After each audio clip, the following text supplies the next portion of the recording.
Record. Good afternoon, everyone. This is us again on Decrypting Relationships. We are here for another episode of the podcast for us to talk about a pressing matter in the area of relationships. So this is another day of an interesting session to share our thought process and to also hopefully educate and enlighten people based on our experiences. On the platform today, I have with me Tolu. Hello. I've got Lanre. Good afternoon. And another young blood man, Korede. Hello. So thank you, guys. So today, and also we have a disclaimer. Like we've always said, we are not trained professionals, nor are we qualified to give relationship advice. We are just a group of people, both old and young, who are passionate about seeing people enjoy the fruits and the beauty of very healthy relationships.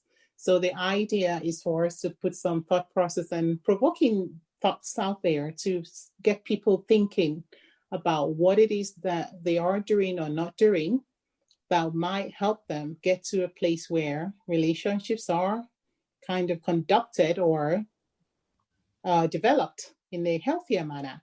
So to take that forward for today, we are going to be talking, the last episode, we broached the area of social media and its influence on relationships. So we are going to delve a bit deeper into the social media space. So today we are talking on the influence of social media on confidence and communication in relationships. So how do we start this? Shall I go to the young ones first? Or let's go to Tolu first, because let's start from how it used to be.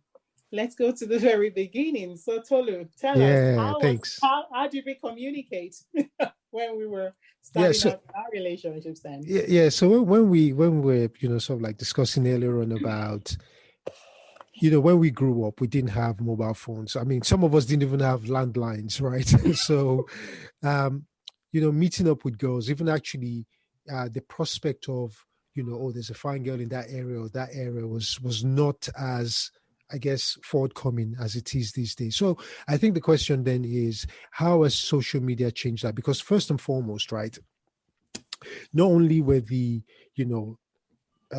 fine girls, as we used to call them those days, like very difficult to actually track in the neighborhood. But then when you did find them or you saw them, how do you make first contact, right? How do you, build up the confidence or the courage? And then what do you say, So it's a huge thing for the guys.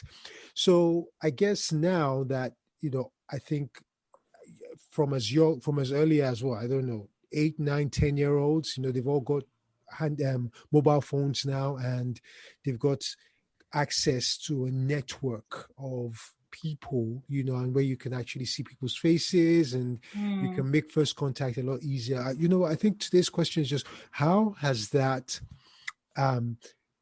impacted relationships? One, in terms of making first contact, and then two, has that actually raised confidence levels and giving people more courage to interact better? And I think we also talked, again, 3, about how do you then deal with developing the relationship once you've overcome that first obstacle, the obstacle of meeting someone and then having the courage to make contact with them. And then how do you build up from that? Because you could actually set the expectations so high that you then need to keep up, with that level. So those are just the 3 main areas that we would like to talk about, because I think that can have a bearing on the health of relationship going forward. Sure. Thank you for breaking that out and taking us back to some decades from today. I didn't say there was decades. It was actually. When we were growing up. We're still growing up. So just to show that I'm in Tolu's era. I grew up in that era too. And like you said, phones, any form of communication across the ocean or across the land in our day was not a common thing. You either wrote letters, which I'm sure a lot of people find as an alien thing now. You have to write a letter and put it in the post, or you waited for your chance to actually stumble into this person for you to actually make contact. So things like you being able to just write or call somebody up or get a friend to give you their number or whatever, they were just not happening in our day. So now that we know how things have because we know things have definitely evolved, because I'm talking letter writing. People in this generation don't write letters. At best, they send a text.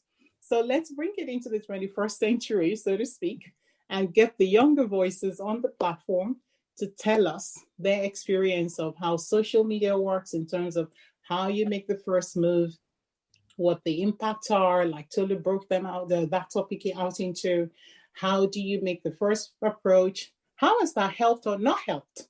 Because there could be two sides to it. It could help with the confidence and it could not help. So let's hear it from any of the young ones. Will Korede kick this off for us, please? Yeah. Why not? I didn't know you guys were sending letters, to be honest. I didn't know that. You know what I mean? Man said you have to send the letters through the bottles and things. The message in a Put that in bottle. the water. Actually, I think when Olu was growing up, she used carrier pigeons. Wow. No, I'm sorry, that wasn't gentlemanly. Sorry. These were real letters that you had to go to the post office to send to That's- whomever. You had those to letters to your address the girlfriend. letters. Like you actually have to sit down at a table, get a pen, Yeah. and My write. dearest, whatever. I My am dearest- my writing dearest this to future wife. express. Damn. For real. That's crazy. That's crazy. See, things have evolved. That's nuts. Yeah, exactly. That's what I'm like. You could say they've evolved, but you could also say they've just changed, because like writing a whole letter would be a lot more intimate than sending a couple lines in a DM to Exactly. someone. That was the beauty of it. Letter. Like, You have the imprint of the teardrop in the letter. And then you know that, yeah, my girl's been crying because she's missing me. It was heartfelt. It was an effort to actually sit down to tell somebody you were interested. literally. So now let's see how that's changed, because you guys can just send a text to 3-4 people in one go and see whoever responds first. I don't think So it's let's really hear it. changed in a sense. I just think it's changed in the fact that we're just doing it over text message, but it's harder for the girls to believe. As they say, Okay. words are louder, like action speaks louder than words. And how do you think that came about? That they kind of conned out that phrase that don't believe a guy's text message. Why would you think that came about? Because as girls would like to say, a lot of guys have been trash. Okay. I'll let is Corey that with good more reason, intelligent. or is just something that's been vindictive? Is that with good reason, or is just a vindictive statement?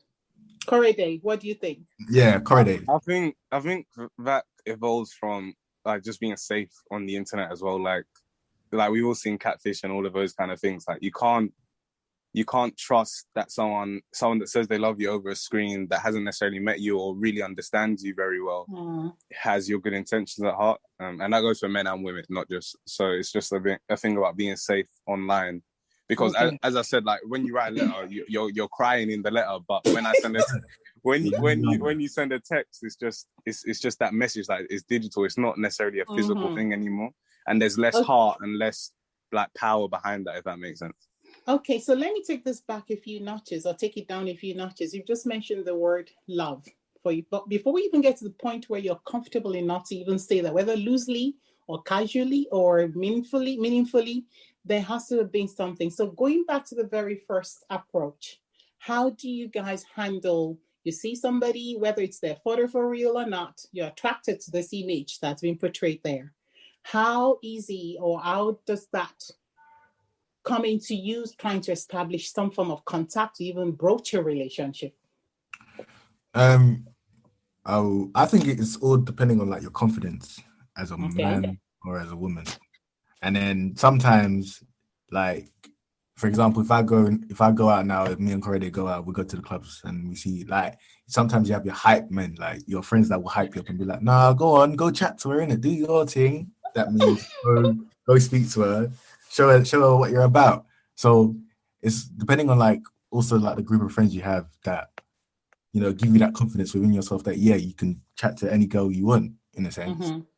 And then it's all about, okay, so what do I now say to her? Like, what's the first thing what do I say to her that will catch her attention, that will make her stay and not just walk away from me? Because there's been some girls, they can be very cold. They can just literally just be like, I'm not interested, and walk. Okay. Or But they'll if you have were doing that behind the screen, this is just you. Now you've seen the person. What you see is what you get. You know this is really I who could they are, say what they look anything like. behind the screen. This is what, like, us men can say anything behind the screen to flatter And you. that's what we're trying to address. To Because you flatter made you. a statement that the girls are now saying, don't believe a guy's text. And I'm Yeah. saying, was there a basis for them coming up with that phrase, or was it just vindictive? And now you've just proven to me that there is definitely a basis for that. And now I'm saying to now bring it into the context of trying to change that notion and build or establish some form of basis for a healthy relationship. How do you then think that can be done such that that notion of don't trust the guy's whatever behind the screen message can then be addressed or redressed to bring it into the positive light? I think it revolves around like taking like the conversation with a pinch of salt and like, having like a level of self-awareness around like what social media is and like even what kind of guy could be in your DMs, etc., rather than just the images you see or the person they portray on Twitter or Instagram. You know what I mean? So Yeah, I feel like a safe way to do to try and quote unquote woo someone on in a DM or something, it would be just have a level of self-awareness and just make sure you're not romanticizing the things being said, especially when you can't. I'm gonna lie to you. Yeah. Some people love the thrill of that. Like, they love the thrill of, like, let's say he's a. What's the best example I can give you? Kim Kardashian and Kanye West is probably Yeah. one. You see, Kim Kardashian's being paid every year that she was with Kanye, because obviously, allegedly, they're about to get divorced, whatnot. Yeah. Every year that they were married, he was getting paid $1 million. okay. I didn't know that. Not No, I don't shabby. know either. 1 million. So you're being paid for being married. Is that what we're doing now? So that makes me now question: was their love really real, or was it just for the image? Yeah, But definitely. we I get know what you're that saying. influences and that sells a lot of social media space, and that generates a lot of income for a lot of people. So looking at the so-called influencers and whatnot, people have to make money somehow. But looking at where we are, because we know there's so many things that happen. And like I said, I'm not going to beat down the social media space because it is a very good platform to do very positive things. But at the same time, it could be very destructive if not handled in the right context. And I think that's what we're trying to address here, to kind of start bringing people's awareness to the point that it's okay to see all the superfluous things that you see there and everybody's making money. It's all about the money. But when it comes to things that matter, especially matters of the heart, how do you then shield yourself to not get carried away by all the frivolous things that are happening and you being true to yourself? Because at the end of the day, each person holds, you hold yourself, you owe yourself that much to be true to your own self. So maybe I could take it to an older generation. Tolu, what do you think? Because based on your exposure and experience from talking to younger people who are really in there, what do you think we are looking to do here to actually help bring all this negative influence or the dreaminess of the social media space and other people's lives that are being lived out on social media into a space where our younger generation can start dealing with their relationships in a healthier manner and getting their heads out of the cloud from other people's lives? What have you to say from where we came from and where we are now? Well, I guess from everything we've said so far, and Corey did mentioned, the expectation that you would have. Larry talked about the thrill, and that is such a huge factor in what we're talking about, right? There's some people that, let's say, I'm a teenage boy. I don't know. I'm 14, for example. I'm a little bit bored at home. Maybe I don't go out much, but I'm on social media and maybe scrolling through, I don't know what app. And of course, there's a sort of like an array of good looking girls, teenagers, and there's a thrill. You understand? So there's a thrill there. And again, like already says, I could begin to fantasize or romanticize what I'm seeing. because I'm looking at this picture, but I'm projecting my fantasies and ideas of what my ideal scenario upon this image. You understand? Oh, she's going to be such an amazing conversationist. Maybe she's not, oh, she looks like she's going to be so caring. Maybe she's got her own little issues as well. And maybe she's not even a good listener. No, those sort of things. So I think listening to what everybody's saying, I think we just need to make sure that we find a way of bringing reality into that space, that not all that glitters is gold. There are people there that, yes, you could make a genuine connection with at some point, but make sure your expectation is real, make sure you don't build castles in the sky. Seeing this picture, I'm just speaking out of experience. Make sure when you see someone, you don't begin to almost download a personality on the picture that you're seeing and then hoping that that's what you're going to get, because it is easily done. It is easily done. We could get carried away in that moment. Our imaginations could run away with us. It could run away with us. And I think that's what everyone has also said, that, what you've built and hyped the situation up, and then in the instance or the occasion where there is actually a physical, people meet in public or meet physically, and it's like, oh my goodness, this isn't what I bargained for. And then again, then that's where you get, don't believe the guy's text. Again, maybe I'm over generalizing, but I think that's the angle I'll come from. Okay, thank you for all those contributions to that. So herein goes my next kind of, okay, where do we take this? Where do we go from here? In the sense that we have kind of identified the potential downfalls of the bravado that's being portrayed by people's the boldness, and sometimes it could be very brash in the way they approach you because they are behind a screen somewhere and anybody could be anything. So let's say you got to the point where you're giving the person the benefit of the doubt and you're assuming, okay, to some extent, maybe they're real. And you guys decide to meet up. I'm assuming that's usually the next thing, right, young guys? That once you've done all the DMing and whatever, at some point you have to meet up to actually see who you are, don't you? I'm asking, please. Yeah, hell yeah. So what do you then do from there? Because this really relates to you, because like I said, by the time you're even saying hello to, in my generation, they must have written a letter, or you probably have met physically. So you heard them speak. You know what they sound like. You know what they look like. So the next thing is to let's meet up somewhere, you know who you're going to meet. So then the build up to, boy, am I being catfished here, or is this person real? How do you guys deal with that? With me, I make sure they send me a voice note. Okay. So I can tell if you're a girl or if you're a man. I like that. The acid test. Okay. Because I've been catfished. That's legit. That's legit, though. I've been catfished before. Okay. Okay. I've been catfished before. So it was like, all right, cool. Like, there's no way my reputation can run like that. But could I also say something? Because if that's what you do, what guarantee have you that they couldn't get their girlfriend to record this message? How would you know it's not that? It's still real. She's asking a very difficult question. I don't even know how to answer. And this, I think, yeah. So this is really where it becomes quite worrisome, because there's no guarantee that whoever left you that message is really who you're still going to meet.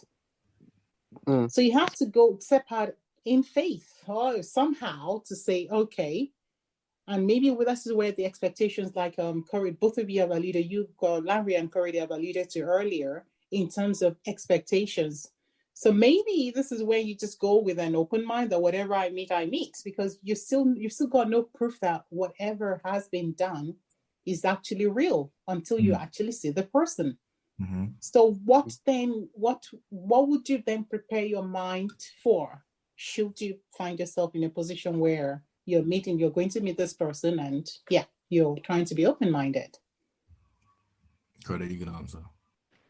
I think prior to that I don't know if this is just me or the culture, but I don't feel like people would necessarily DM people that they don't know of, if that makes sense. So like in the community, you would be aware of someone that knows this person or something like that. So I don't think, even though that is a realistic scenario that could happen, I don't think it's a very common one. Oh, okay. So and the catfishing thing, it is like it's made to be bigger than what it actually is. So it can happen to anyone, but how many people would actually pursue someone or attempt to pursue someone that they've never actually heard of or know of on the internet? I feel like, especially with this generation, like I get like 100 DMs like a year from like weird accounts saying that, oh, I'm in your area, but already, you know what I mean? Don't even start with them DMs. I feel like this generation is a lot, like, because we've grown up with the internet, there's just precautions you take, and they're smarter than that, I guess, is what I want to say. Okay, you just said something very crucial. So, in your experience, what precautions would you take? Aside from, so now you say in your community, more often than not, you've heard of someone, you know of someone. But Larry just told us that he's been catfished before. So I'd like to hear how that came about, because from what you're saying, the stats aren't as bad as people are drumming them up to be. But there are two of you here, and 50% of you just confirmed to being catfished. That's the way my mind works. That's 50%. So in my small world, that is huge. So I would like to hear how it came about that Larry got catfished, because when you're thinking of the communal side of it that you mentioned, I'm just trying to align it so people are aware that in as much as you're thinking that you should have heard of somebody, that you can still fall victim of this mess. So in your world, what precautions would you normally take, Korede? I don't know. I feel like I'm a bit different to most people, but I'm not necessarily very present on social media, and I don't necessarily think I'll pursue someone that I've met over social media. Like I would probably met them in real life, or I've spoken to them before, and then social media is just a means to create like another dynamic or level to the relationship, rather than that being the starting point. That makes sense. Yeah. At the same time, I guess that is a precaution. So just like making sure of that person's existence, which sounds like a weird thing to say, but yeah. So they're real. Quick question. Person's existence. I've heard people go into maybe a friend's profile, Facebook, Instagram, whatever, and then say I go to your account and then I look at your list of friends, right? And I see a fine girl and I'm thinking, oh, actually, I like what I see. So is that also, I guess maybe that's another avenue in terms of, okay, you know what, this is another way of making contact with somebody that perhaps you've never really met, and then that process begins. So in that scenario, what would the precaution be? And like I said, I know it's not polite, it's not best practice, it's not good manners to just go to someone's profile and then just, but it happens, and it does happen, but so what kind of precautions would we put in place in a scenario like that? Say that again. I'm just trying to understand what you've asked. If someone found someone through your profile, when you have your group of friends and they have access to your profile and they see a face that they like and they approach them of the basis of the fact that you know them, so they think it's okay to connect with them, and they start DMing and start. What precaution can you take against that going awry, so to speak? Well, I've got an example of that, because I remember I jumped on Instagram Live was it like a few months ago, and obviously my friends and people were on there, and my female friend jumped on the live with me, and then I suddenly got a DM from my friend from like back in the day, and he was like, "Who is this girl? Like, she's really pretty." And I told him, "Oh, it's my friend so and so." They started connecting, so it's a thing. Like, I wouldn't necessarily say they need to ask for your permission to speak to the individual, but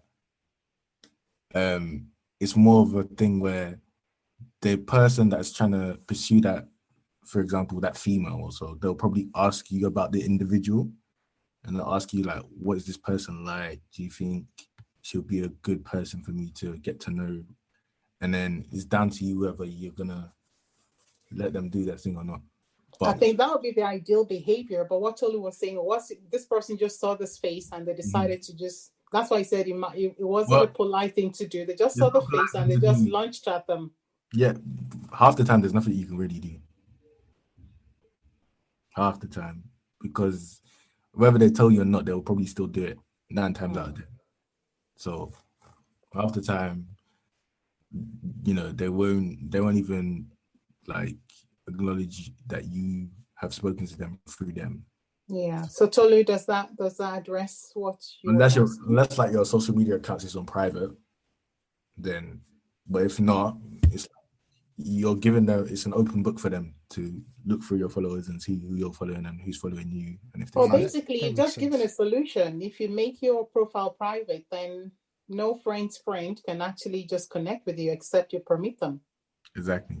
Okay. So that's an interesting thing. Tolu, what do you think? To your question. Yeah. So I think like you said, you know, he's hit the nail on the head. And make your profile private, you know, to avoid spamming, sort of thing. But I guess there's some things that you can't avoid either, you know. So it's, say for example, if I'm a girl and someone said, "Oh, I saw your profile," or "I saw your picture on Larry's profile, and I just thought, you know, let me hook up and blah blah blah." You know, obviously, if I'm a girl, I'll be like, okay. To be honest, I won't know what to do because I'm just thinking out loud. What would be the would I call Larry and say, "Larry, who's blah blah blah blah"? He's just kind of da. I don't know if that's speaking what on behalf of a girl, that could play either way, because if the girl finds a guy attractive, she wouldn't make any noise about it. Oh, again, she'll probably make a noise if she found the guy offensive and maybe not so, like if she wasn't into him. She might complain to the boy or the guy friend to say, "Oh, how dare who and who approach me." But if she finds the guy attractive, you'd be amazed that they would have gone a few miles before the friend even knew that anything was going on. So that's also the two sides of that. So absolutely. But I think when it comes to, so if there's mutual interest, so we don't, like you've just pointed out, so then maybe there are no red flags, no issues. But if, you know, it's kind of like creepy getting getting approached by someone through someone else's profile, and you're thinking, well, you know, again, it just really depends on the scenario. But I guess if you're uncomfortable, then, but again, if you're uncomfortable, but you think, you know what, it looks kind of like, I don't know, do you still use Peng? I don't know. If you think, you know, it's a bit creepy, but it looks Peng anyway. I'm going to call Larry and see what Larry says, right? Or if it's not Peng at all, it's not even looking buff or whatever, then I'm going to step, right? So I don't know. So it really depends. Well, I guess it's a judgment call. And already getting down with the youth with all this vocabulary, man. To be honest with you, these are like old slang. I don't even think they're still in circulation.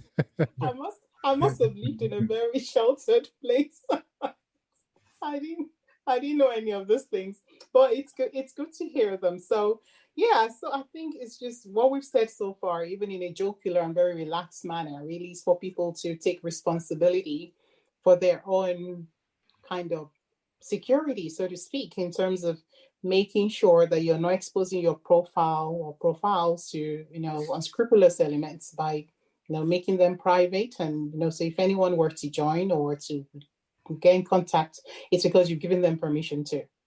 And also, you know, it's just also identifying that the social media is not always what it's portrayed to be, in the sense that people could be whatever or whomever they choose to be. There's a sense of overconfidence that could come from you just typing whatever. You could actually be having dinner and be telling somebody something that makes them feel so great. Meanwhile, your heart is not in it. But like we said, in our day, by the time you actually sat down with a boy and the girl or whoever, whatever it is, whoever you're dealing with, and you were pouring out your heart, you must have thought this through like 15, 20 times over. how you were going to present your feelings to come across as Jen, it was serious mental rehearsal, because you needed, that first impression had to count. So you needed to make sure you were said the right way and it was said with meaning. These days, you could text anything to whomever and not have a clue what it is even you are saying, or whether you mean it or not. And that is where people need to be more aware of the fact that don't be carried away by the illusion of the social media. You need to get yourself grounded. Don't float away with the fairies. Just stay grounded. Know who you are. Like we said in our last recording, you need to remember what your core values are. You need to be somebody who is confident in who you are. You need to know what it is that you want in a relationship. So because if you're not sure of your person as an entity, it's going to be very difficult for you to even embrace anybody else or even understand what the purpose of that relationship is. So it takes us back to, it will always take us back to the foundation of each person being grounded, and the self-love, you couldn't emphasize that enough too. You need to love yourself enough and be confident in who you are, such that you can filter out all the noises that definitely will be coming from the social media space. Otherwise, we're already in a position where we allow all sorts of noise, all sorts of non-valid and irrelevant things to influence us. I'm speaking for the girls here too, because a lot of girls wear their hearts on their sleeves, and we are probably more susceptible to the deceit than most guys are. I am just giving that, not that I have my facts straight, but because I'm a woman, and I know more often than not, the girls are the ones who are most hurt because of the way our hearts work.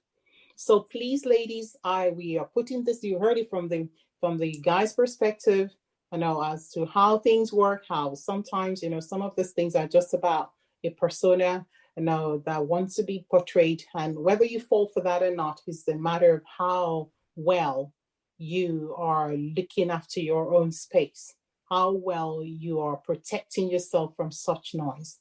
So yeah, having said all of that, I think now I would like us to just stretch that a bit further. So we've gone through all the risks, you've taken all the necessary precaution and whatever. I said I was going to come back to Lanre because Lanre told us he was catfished. And now, in contradiction to what Korede told us, that you should kind of have done some background research as to knowing of this person, if not necessarily about them in detail, but of them.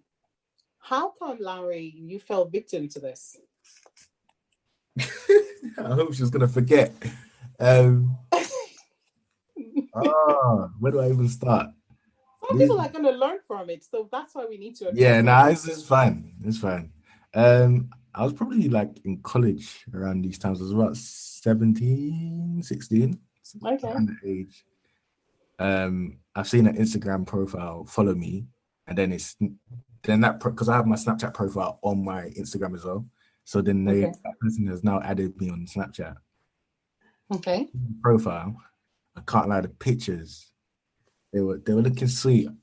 The pictures were looking sweet. So I was intrigued. So I was like, okay, cool. So let's see what this is about. Getting to know the person, shall I say. And then this was going on for like a few weeks. The person was asking for some very weird requests that I shall not mention. Okay. So I was already now clocking on, okay, something's not right here. So then now this person has now presided to give me the number. And I remember I was in the library and I just sat in like this little booth and I just called the number and I heard the phone ring. So I can hear the other person's phone ring. So it's obviously someone I know. I've now peeped around. I think it was one of my friends. Well, one of my former friends, should I say. He's no longer my friend. And then when I found out it was him, I mean, God saved that boy that day. God really saved that boy that day. Oh dear. If I wasn't a Christian, yeah, I think we all know what would have happened. But so, and you've also got to be very careful of who you allow in your circle. Like like my circle is very small. It's not as big as it used to be. Okay. So also be very attentive and be careful of who you surround yourself with and who you let know your business and stuff like that.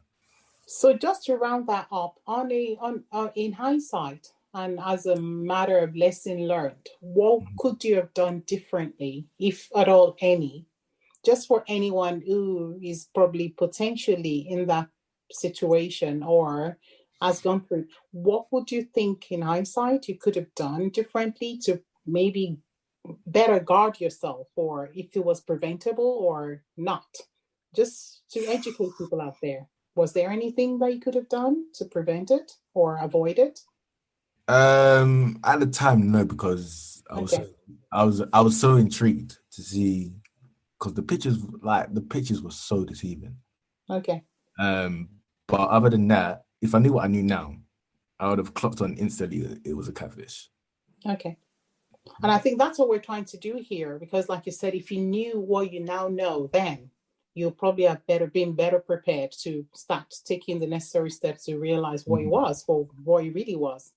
But this is why we're trying to do this, to make sure that from our individual experiences, we're able to put things out there that will better alert people to potential dangers and how they can know, because education is key, information is power. And if people are not hearing about all these potential dangers and how they can actually better protect themselves, then we are leaving people to still be susceptible to all this deceit. So having heard your story, that is something that, like you said, there was really nothing at your tender age or your rather innocent age or phase of social media experience that you could have done. But now that you're more mature, you now know a bit more what you could have done better. So now that you know more, talking to your 17-year-old self, what would you have done at that stage, so that anybody hearing that will know what they can do to actually prevent being themselves getting into such a scenario going forward? I'd probably say read the signs clearer. Like there was red flags that I just passed by. So basically your instinct, because you said you had your instinct, but you were just carried away. It looks like you okay. So just stay level grounded and read the signs, man, because it's literally flashing in front of your face sometimes, and then you're still blind. And I think to a large extent, sometimes we just want to see what we want to see. Exactly. And I think that's the lesson from that be true to yourself. Don't see what you think you should see what you think is honest. And if your instincts are, no, more often than not, your instincts are always right. And once you start getting a check in your mind or in your spirit that something is off, follow through on those instincts. Don't just ignore them. And I think that is what also grounds you. You have your instincts to guide you, and you have your senses also to look and say, okay, this doesn't look right. And I think on that note, we'll have to wrap up for this week's episode of our podcast. We've touched on quite a few things. So from Korede, what will be your parting words to younger generation people, and from just a few words of wisdom, your 2 pence to your generation, please? I don't know if I have a 2 pence to my generation. Maybe just be careful, be safe. Okay, that's good enough. Larry, what about you? Keep the real people around you. Keep your circle small. Not everyone can be trusted. And fantastic. Trust in God. Thank you so much. Papi T, over to you. Papi T, Papi in the house. I'm gonna call you that from now on. No, please don't. Find something cooler. I used to call you Henri, so I don't know what's cooler than Henri. Anyway. All right. So it's been a good topic, and I think, for me, very briefly, I would say, the internet and social media connects people very, I guess, seamlessly, and there's an opportunity, but there are also threats. And so what we can do is just think about what the opportunities are, embrace them, use them, enjoy them, benefit from the opportunities, and then understand the threats. And then once we know what the threats are, we can put